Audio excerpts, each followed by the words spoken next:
E é interessante como Deus parece que tem as suas datas, Deus tem o seu cronograma. Nesse momento em que o nosso país, de alguma forma, vive um momento de expectativa, de esperanças, mas também de tensões, de incertezas, mas também de muita vontade de agora acertar, não é? Tudo isso vem num momento em que a igreja põe para nós uma leitura que ilumina maravilhosamente o tema de nossa reflexão neste final de semana. Como é que nós podemos viver como cristãos neste mundo onde existem tribulações? Nesse mundo em que existem dificuldades, tensões, incertezas, mas não somente isso. Existe também a maldade, o pecado, a injustiça, a miséria. Como é que nós podemos dar este passo de enfrentar a vida, mas não como as outras pessoas, com o nosso diferencial, com aquela realidade típica nossa cristã, que é a fé? Não é? Nós que temos fé, nós que somos verdadeiramente crentes. Como é que nós podemos dar este passo? Bom, em primeiro lugar, o convite para nós hoje especificamente é de aumentar a nossa fé. E o que quer dizer isso? Veja, fé todos nós que estamos aqui temos, pelo menos eu acho que se você veio à missa, se você está procurando um acampamento, né, você tem fé. Só que fé é uma realidade que pode crescer. No Evangelho nós encontramos, creio, Senhor, mas aumenta a minha fé, torna mais firme a minha fé. Jesus diz assim: se tivesseis fé como um grão de mostarda, transportaríeis montanhas? Então quer dizer que a minha fé pode ter tamanho, ela pode ser maior ou pode ser menor. A minha fé pode ser de um tamanho insatisfatório e eu posso fazer com que ela cresça. E como é que a gente faz para crescer a fé? Pois bem, principalmente para aquelas pessoas que já estão há mais tempo na caminhada, para aquelas pessoas que não estão começando a fé agora, não estão engatinhando, não estão ainda naquelas dúvidas terríveis do início, que não sabe direito no que é que quer a igreja, isso e aquilo. Não, você que já tem caminhada, o que é que você pode fazer? Você que já tem sua família, tem tantos anos de casado, tem tantos anos de caminhada dentro da igreja, como é que você pode fazer para crescer a fé? Uma palavra. Essa palavra é o sentido da fé, o sentido sobrenatural. Nós precisamos pedir a Deus e nos esforçarmos para ter um sentido sobrenatural a respeito de nossa vida e dos acontecimentos. Então, com essa questão do sentido sobrenatural da fé, eu gostaria de jogar luz, não somente sobre as dificuldades que você vive pessoalmente, mas também jogar alguma luz para as realidades que nós estamos vivendo no nosso país atualmente. O sentido sobrenatural da fé. Primeiro, as palavras precisam ser explicadas. Sentido. Bom, eu tenho o sentido da audição. Estou ouvindo a minha voz nesse momento. Eu tenho o sentido da visão. Eu estou vendo vocês aqui na minha frente. Não é? Eu tenho o sentido do tato. Eu sinto o microfone, a textura da minha casula, etc. Mas existe um sentido que não é natural.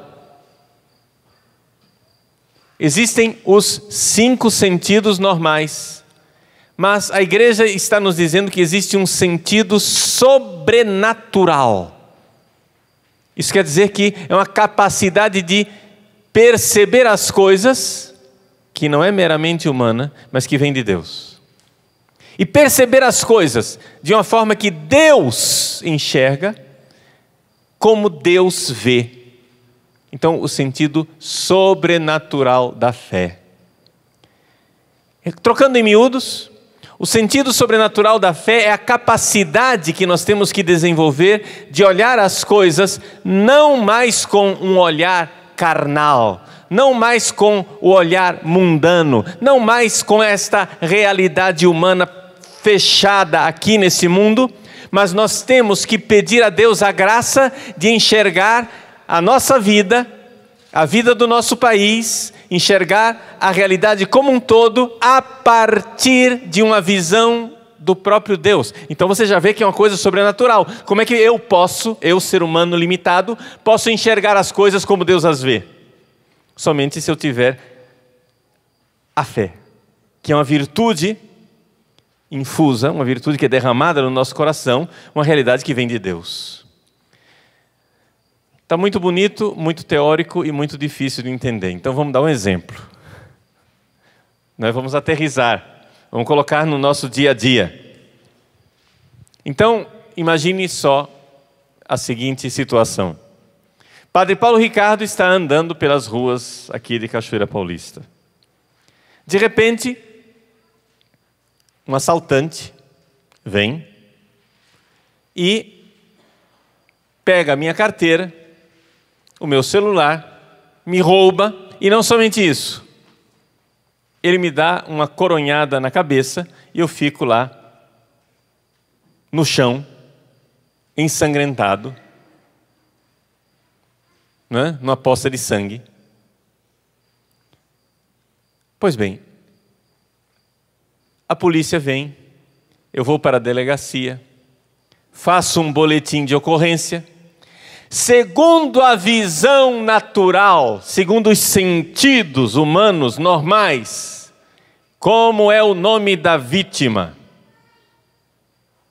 O nome da vítima é Paulo Ricardo de Azevedo Júnior. Eu mesmo, prazer.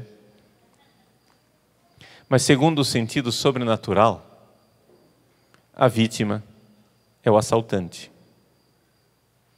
Por quê?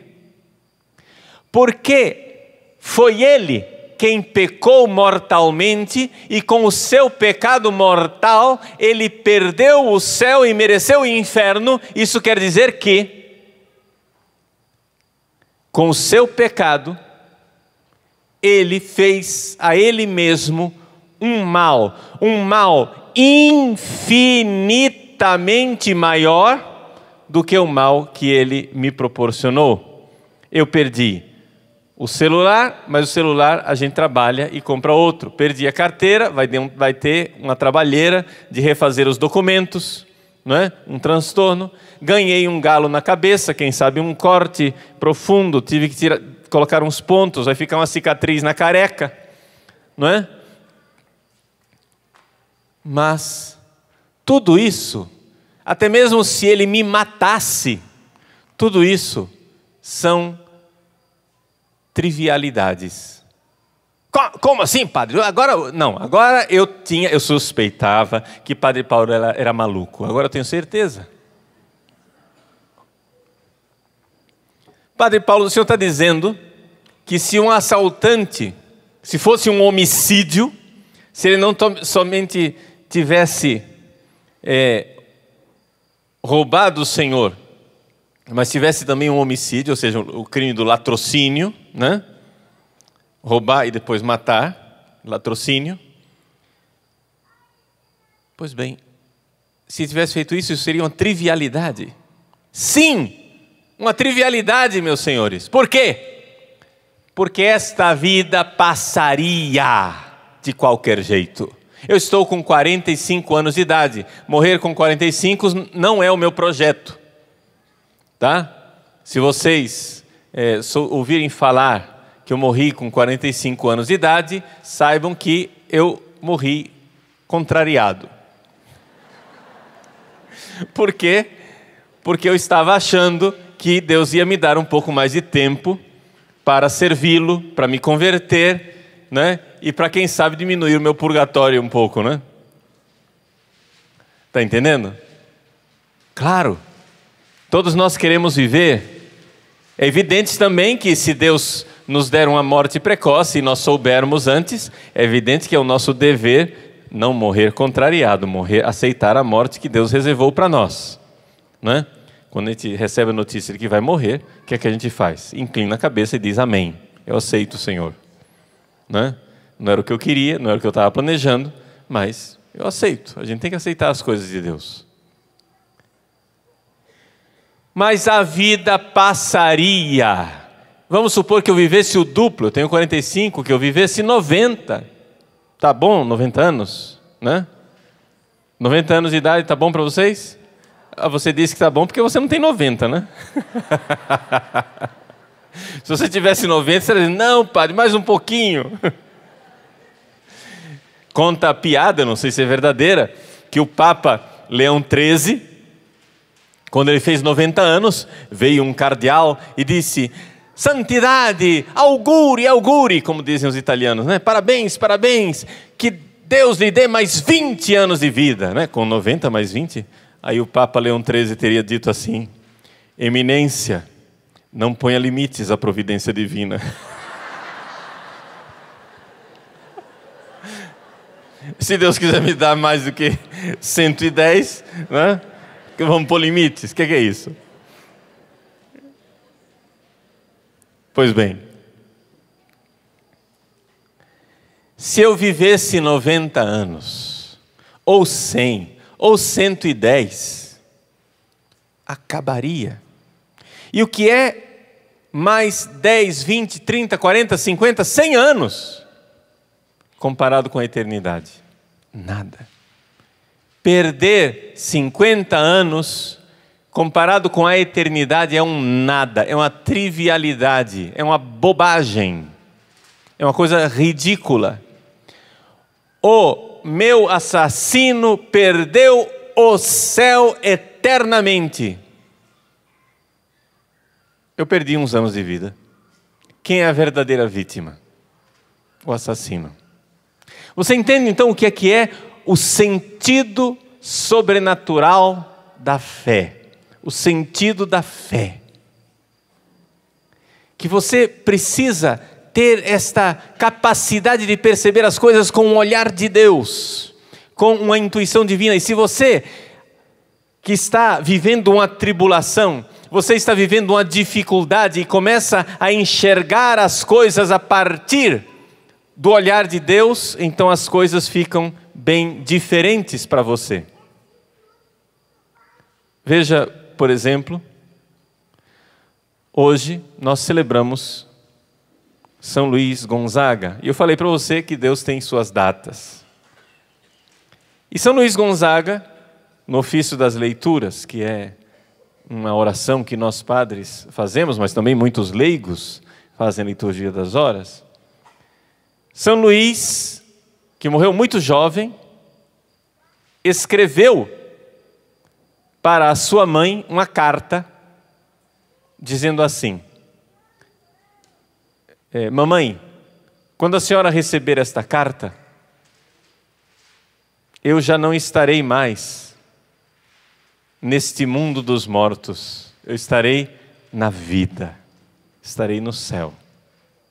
Deixa eu ler as próprias palavras de São Luís, você não estranhe, é um filho escrevendo para a mãe no ano de 1591, então a linguagem é diferente da nossa, mas o que ele vai dizer é isso que eu acabei de resumir para você. Ele diz assim, Ilustríssima Senhora, peço que recebas a graça do Espírito Santo e a sua perpétua consolação. Então a primeira coisa que ele quer que a mãe receba é consolação. Olha que visão de fé bonita. O filho morrendo, consolando a mãe, que está recebendo a notícia de que ele morreu. Quando recebi tua carta, ainda me encontrava nesta região dos mortos. Ou seja, este mundo aqui, para quem tem o sentido sobrenatural da fé, nós estamos na região dos mortos. Ou seja, estamos no mundo dos mortais.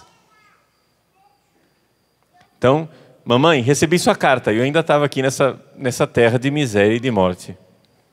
Mas agora, espero ir em breve louvar a Deus para sempre na terra dos vivos. Onde é a terra dos vivos? O céu.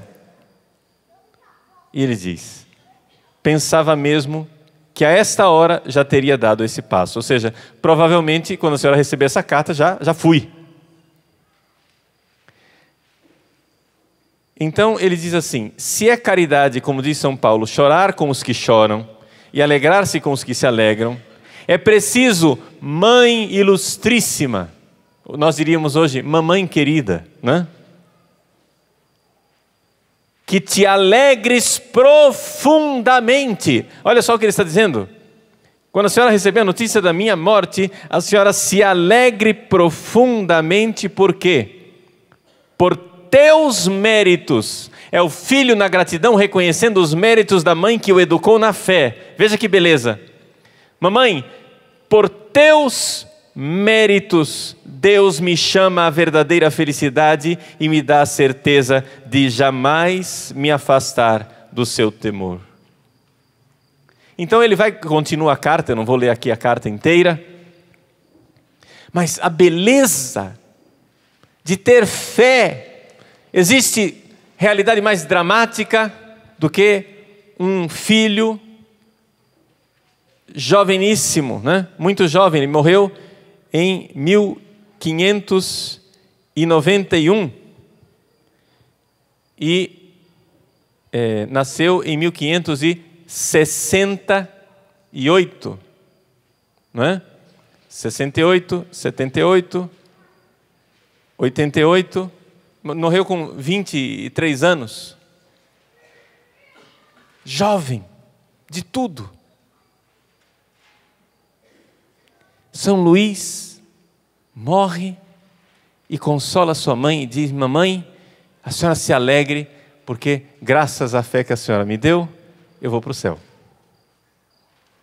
Isto é visão sobrenatural. Você está entendendo? Isso é uma visão de fé. Ele vê quem são as verdadeiras vítimas. Nós que ficamos aqui chorando nesse vale de lágrimas. Nós que vamos ficar aqui ainda lutando. Porque São Luís sabia muito bem que ele estava em estado de graça. Ele morreu de forma heróica. Ele morreu. Por quê? Porque, embora ele fosse seminarista e estivesse muito bem no seminário, quando houve uma peste na cidade de Roma, ele se ofereceu voluntariamente para carregar os doentes. E com isso se contaminou com a doença. E por isso morreu doente. Mártir da caridade, do amor. Um homem. Nós às vezes vemos essas imagens de São Luís, né, que se apresenta como um jovenzinho, magrelo e doente, né? Parece que são feitas inspiradas um pouco na ideia de que, ele morreu cedo, então não devia ter muito saúde, devia ser um magrelinho assim, meio, né, tísico, né? Mas não era isso. Era um rapaz robusto. Porque se ele se ofereceu para carregar doentes, não era sem força. E morreu carregando os doentes. Morreu se dando. Morreu sem ser ordenado padre, mas morreu amando. Importante os seminaristas se inspirarem em São Luís. Meus filhos, não esperem a ordenação para começar a amar. Não esperem a ordenação para começar a ser santo, vocês que são seminaristas. Sejam santos agora. Amem agora. Porque vocês não sabem se terão um amanhã para amar a Deus. Vocês não sabem se vocês terão a oportunidade de amar a Deus amanhã. Como São Luís, isso era típico da espiritualidade dele, que ele recebeu de Santo Inácio de Loyola, o hoje. Cumprir o dever do hoje. Amar hoje. Mas vejam que visão sobrenatural, que visão extraordinária, que visão de fé, que sentido sobrenatural da fé.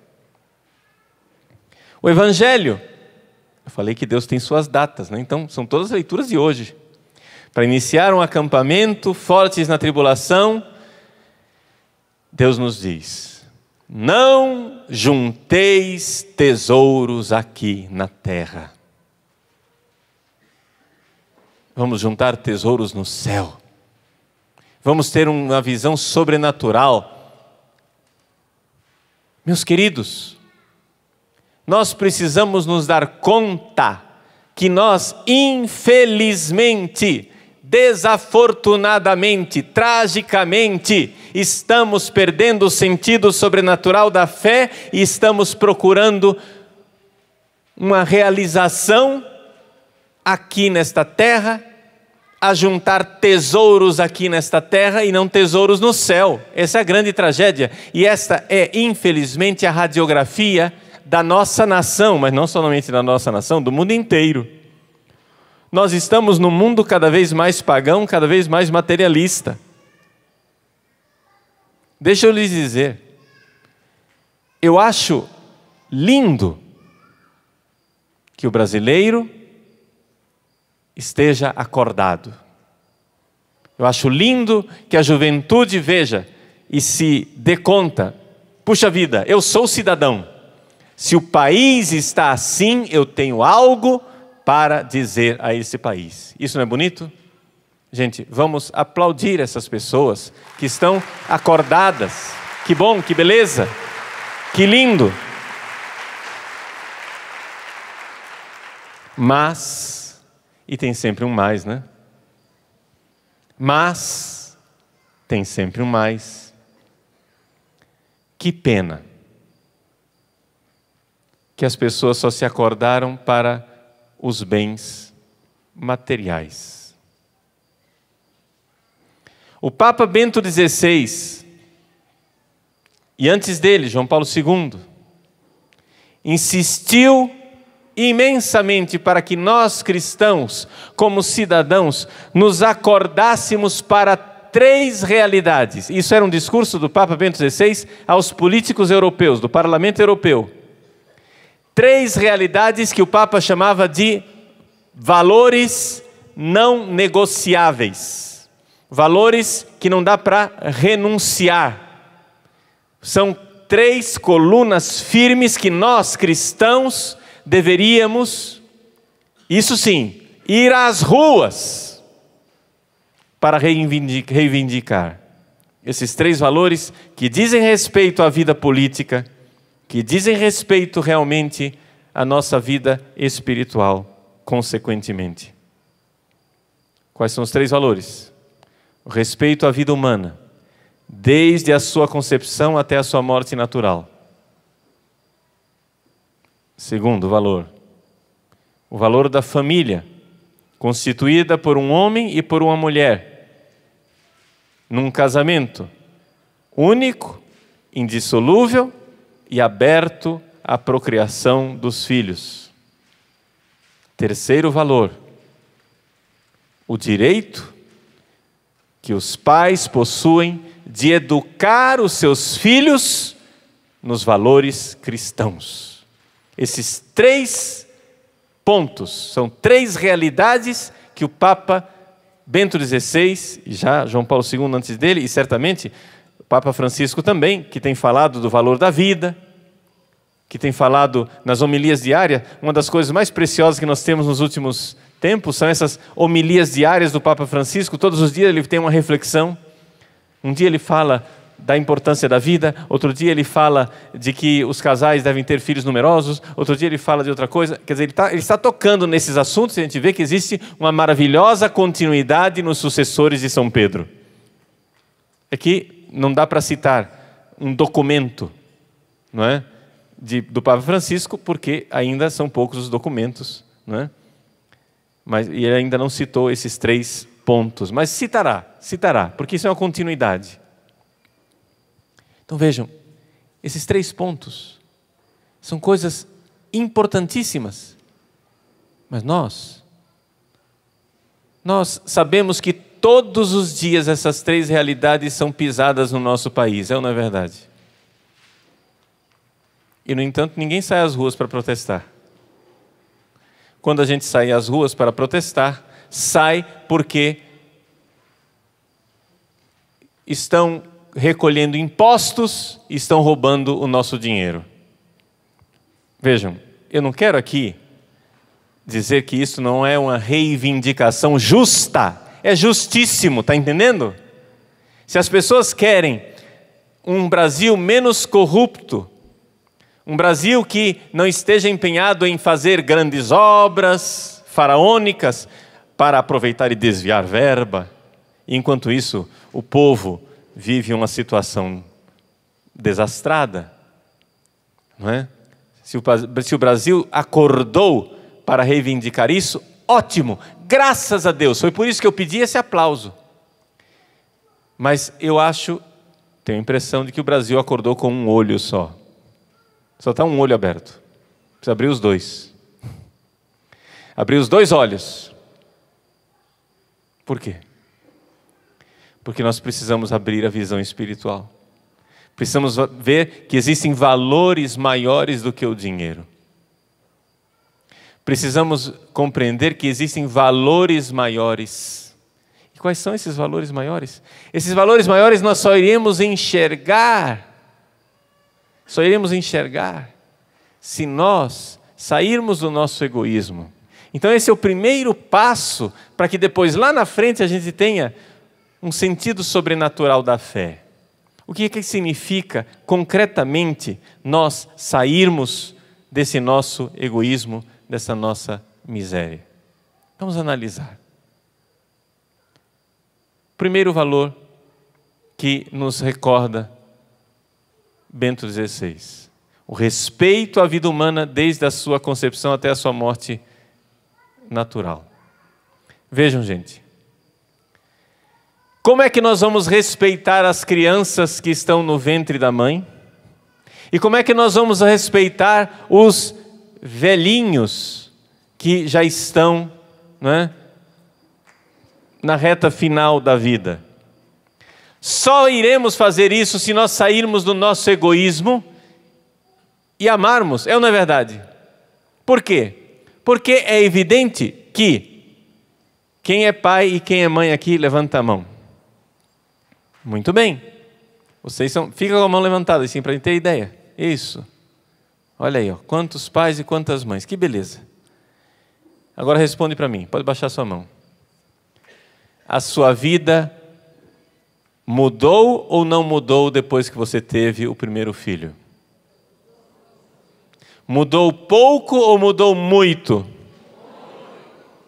Você perdeu sua liberdade, o comodismo, você teve que passar a noite sem dormir, agora você planeja de forma diferente as suas férias, as suas coisas, as suas saídas. Antes você era livre, fazia o que queria, o que bem entendia. Agora, com os filhos, as coisas se tornaram bem diferentes. É ou não é verdade? Como que você vai respeitar um filho, a verdade da vida humana, se você não quiser ser incomodado? É o valor espiritual.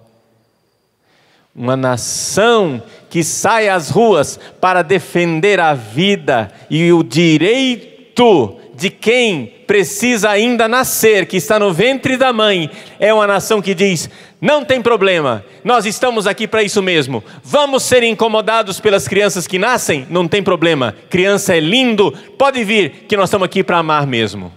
Está entendendo?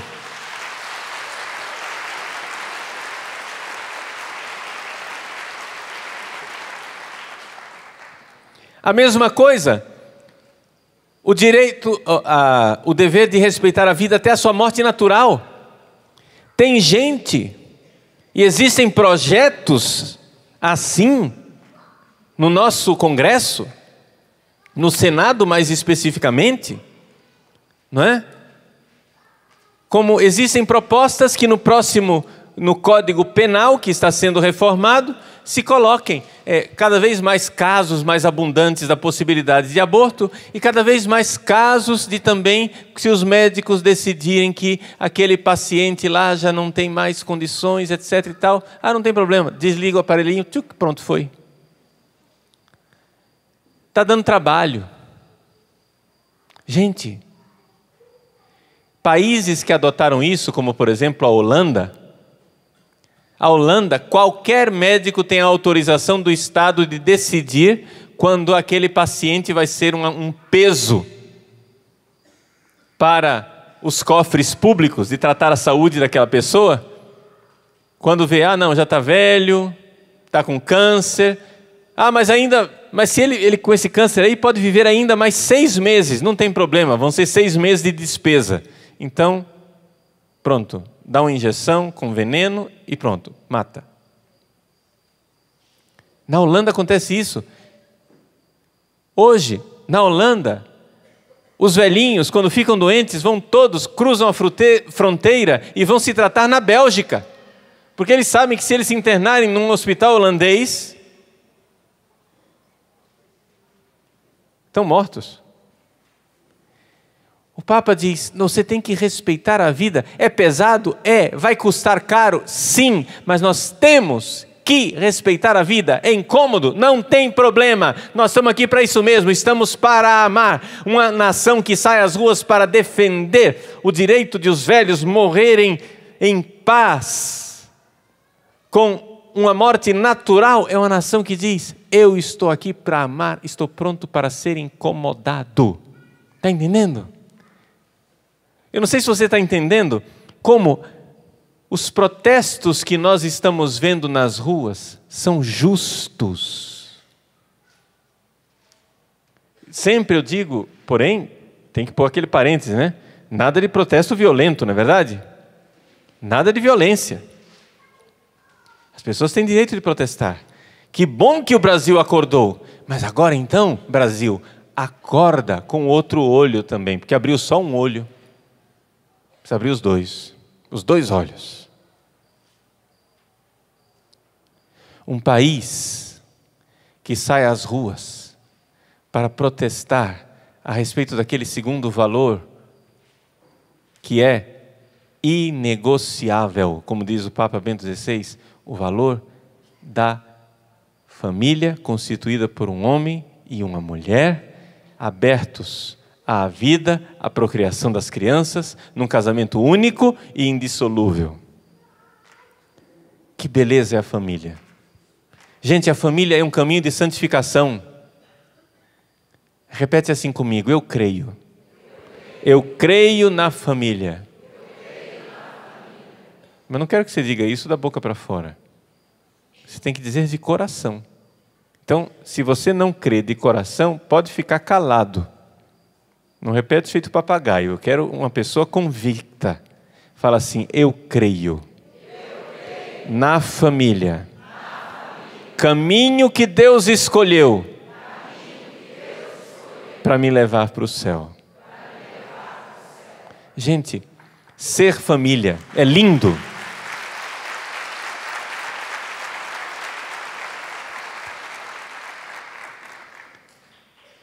Ser família é lindo e ser família é santificação. Por quê? Porque a gente precisa perdoar muito. A família é um banco onde cabem 3 pessoas sentadas e tem que sentar 5, entendeu? Você tem que se encolher para dar espaço para o outro, é ou não é verdade? É um caminho lindo de santificação. É um caminho lindo. Então, nós precisamos crer na família, de segurar a família, segurar o divórcio, não é isso? Ensinar os nossos filhos a beleza da fidelidade matrimonial, a beleza de unir um homem e uma mulher, e a beleza de que somente a união de um homem e de uma mulher é que está aberto à vida. Nós podemos praticar, podemos não, né? Mas digo, podemos no sentido que tem possibilidade. O ser humano tem possibilidade de praticar o sexo das formas mais variadas e esdrúxulas. Né? A criatividade, o Kama Sutra, né? As posições sexuais, as variações sexuais são infinitas. Mas só existe uma forma de sexo que Deus criou, que é quando um homem une a mulher de uma forma, atenção, de uma forma que possa gerar a vida. O resto não foi criado por Deus. O resto é invenção nossa. O resto é bobagem.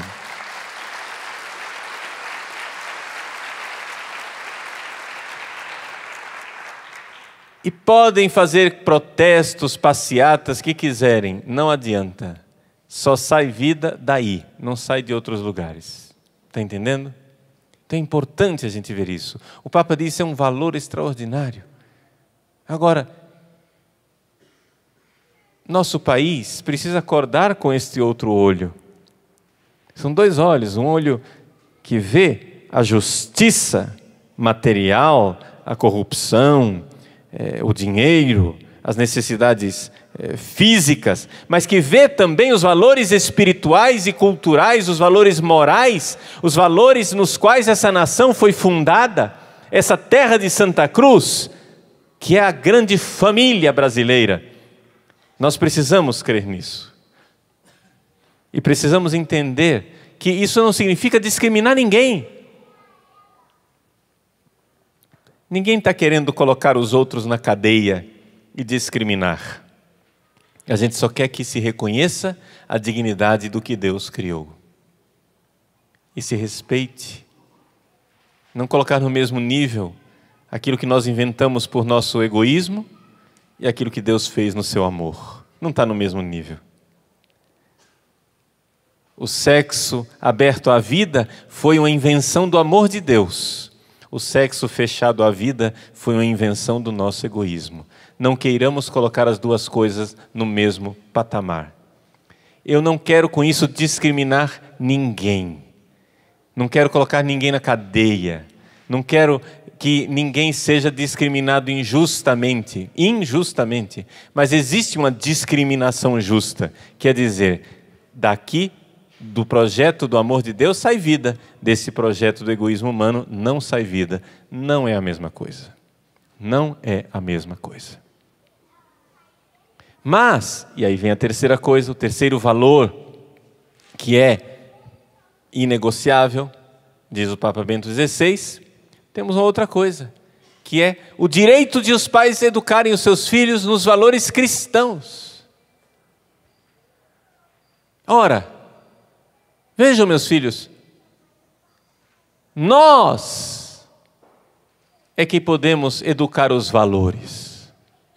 Quem é o educador dos valores? Só existem duas instituições capazes de educar os nossos filhos nos valores. Duas, não três. Duas instituições podem educar os nossos filhos nos valores. Primeira instituição chama-se família. Segunda instituição chama-se igreja.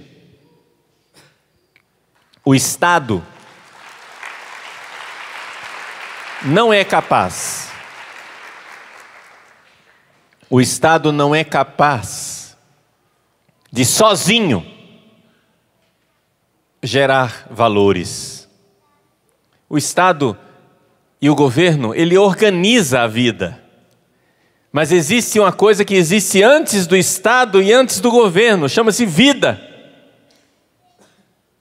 Se o Brasil é uma democracia, é porque existem valores cristãos que fundam essa democracia. Nós cristãos, nós católicos, evangélicos, os espíritas até mesmo, temos o direito de educar os nossos filhos nos valores da nossa religião, que nós herdamos da nossa civilização.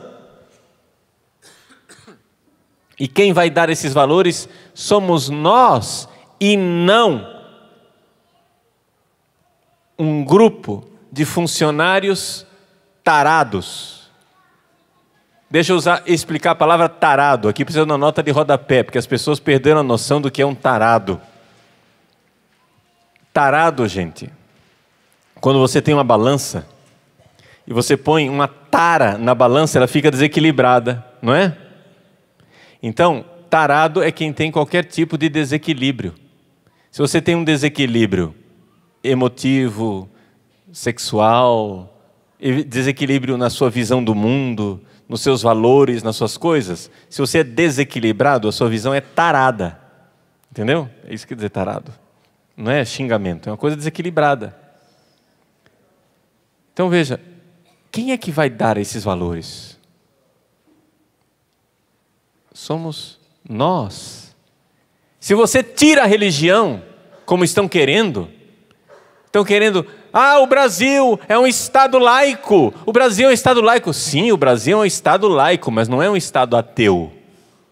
O Brasil é um Estado que tem cidadãos religiosos, que têm seus valores e tem direito de transmitir esses valores para os seus filhos.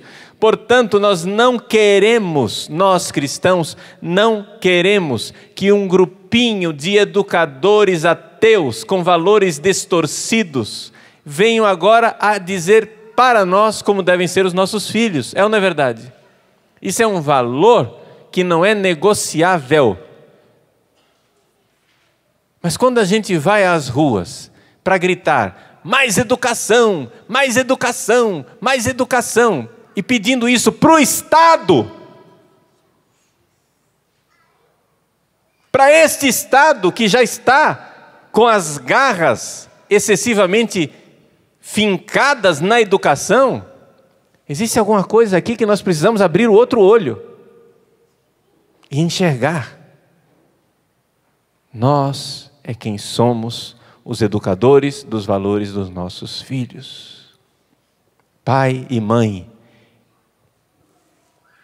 seja generoso, faça isto, dê tempo para o seu filho, mesmo que isso signifique diminuir o orçamento familiar, está entendendo? Nós estamos ficando materialistas.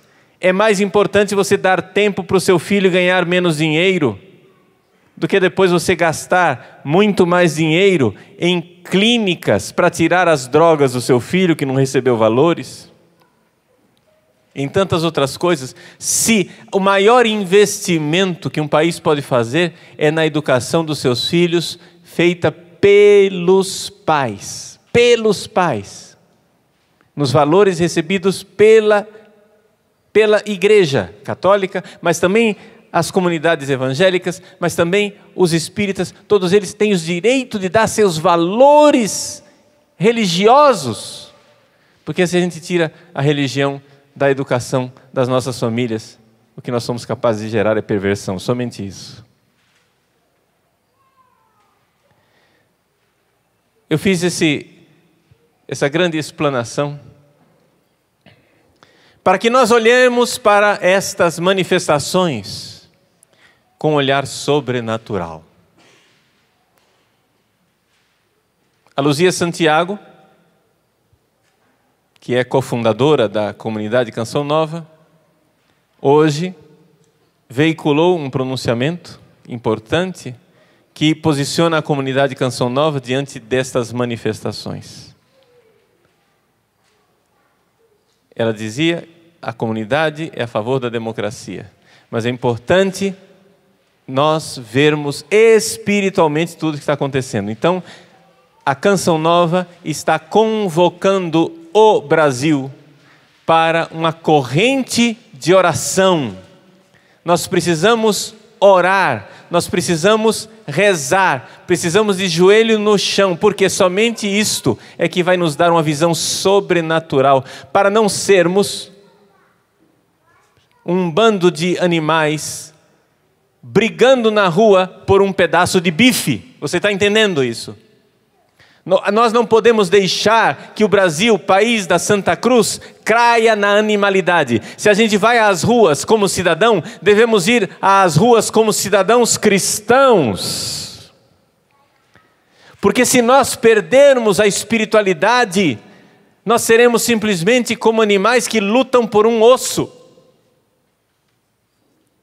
Animais que se degladiam. E o que acontece, meus irmãos, é que somente quem tem uma visão espiritual é capaz de entender o que é partilha, solidariedade, amor, doação, entrega. Está entendendo? Porque isso são coisas do Espírito. Deixa eu explicar para ficar mais claro ainda. Tem aqui uma toalhinha. que me foi dada. Vem aqui um seminarista aqui, de cobaia. Toalhinha, vamos supor que ela fosse minha, não é minha, da Canção Nova. Mas faz de conta que ela é minha. E eu dou essa toalhinha para você. Segura aí, Ricardo. Isso. Veja só. Eu digo, nós vamos partilhar essa toalhinha. Qual é o problema? Nós não somos capazes de partilhar isso daqui 100%. Se é seu e é meu, é só 50%. Então, de vez em quando eu uso, de vez em quando você usa. Entendeu? Então vai acontecer isso daqui. Ó. Com as coisas materiais, sempre vai haver uma tensão. Porque se eu dou, eu perco. Se ele me dá, ele perde. Se a gente partilha, cria uma tensão. Isso é normal. É assim a vida material. Você está entendendo? Mas na vida espiritual, não. Na vida espiritual, quanto mais eu dou para você, mais rico eu fico. Não precisa, não, mas isso é de fé, Padre Paulo? Não é uma questão de fé. Qualquer ser humano de boa vontade enxerga isso. Você não precisa ser cristão, não precisa ser católico, não precisa nada disso. Só precisa ser inteligente. Olha só o que eu estou fazendo agora. Eu estou transmitindo para você um conhecimento, sim ou não? Eu estou perdendo o conhecimento que eu tenho? Não. Mas você está ganhando, não está? Olha só, eu estou dando um conhecimento para quantas pessoas? E não estou ficando pobre, muito pelo contrário. Faz 21 anos que eu sou padre, e em 21 anos eu já preguei tanto, já distribuí tantos dons de Deus para as pessoas, que me tornou muito mais rico. Eu hoje sou um padre mais rico espiritualmente do que há 21 anos atrás, quando fui ordenado. Por quê? Porque eu doei, entendeu? Assim, por exemplo, quando eu olho para o exemplo extraordinário de Monsenhor Jonas, esse homem que se doa completamente, o que é que eu vejo? Eu vejo que ele é muito mais rico espiritualmente. Quem doa mais, fica mais rico. Isso só acontece no mundo do espírito. Se eu evangelizo e dou Deus para você, eu não perco Deus. Mas se eu dou essa toalhinha, eu perdi a toalhinha. Está entendendo? Se eu dou Deus para você, eu perco Deus. No mundo espiritual é exatamente o contrário do mundo material. Veja, por exemplo. Eu quero que todos vocês vão para o céu. E com isso, ao desejar que vocês vão para o céu, ao me esforçar para que vocês cheguem ao céu, eu estou abrindo o meu caminho para o céu. Estou ficando mais rico.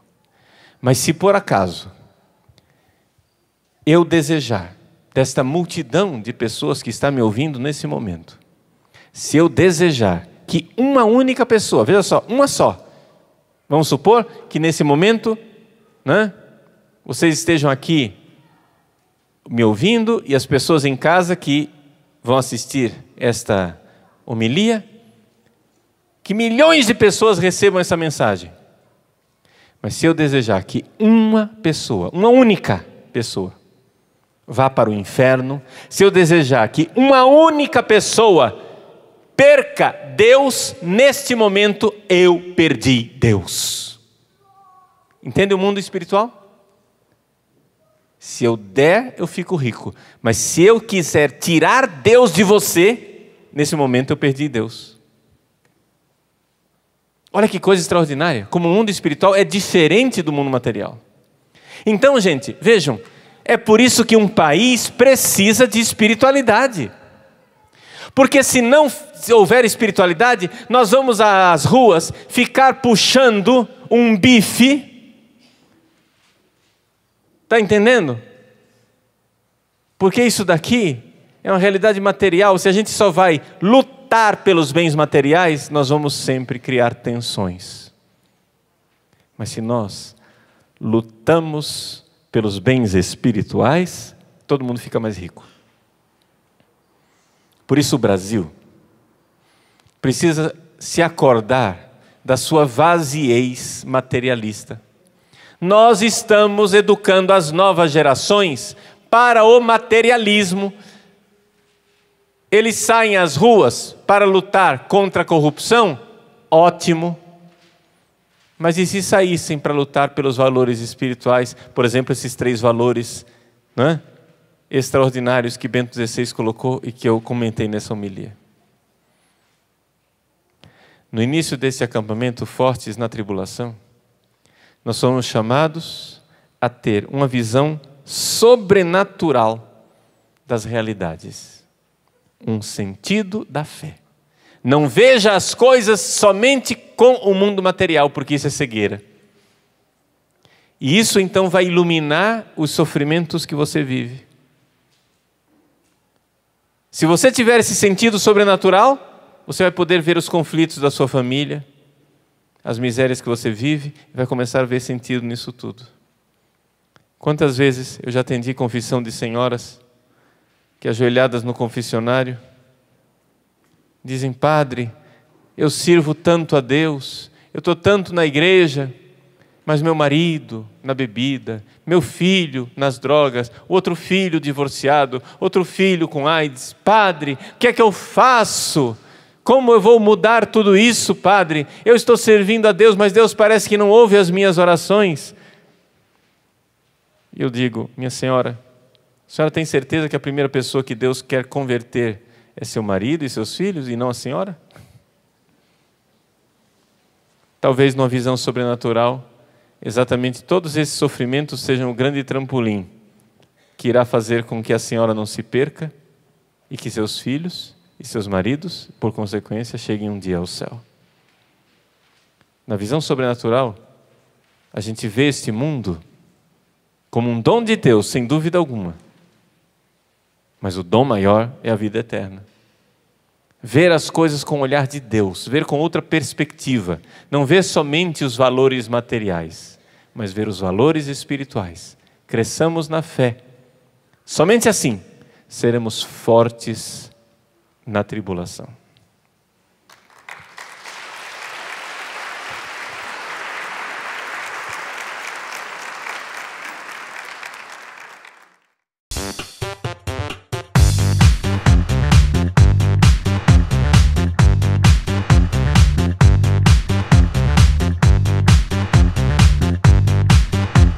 CançãoNovaPlay.com. Assine já!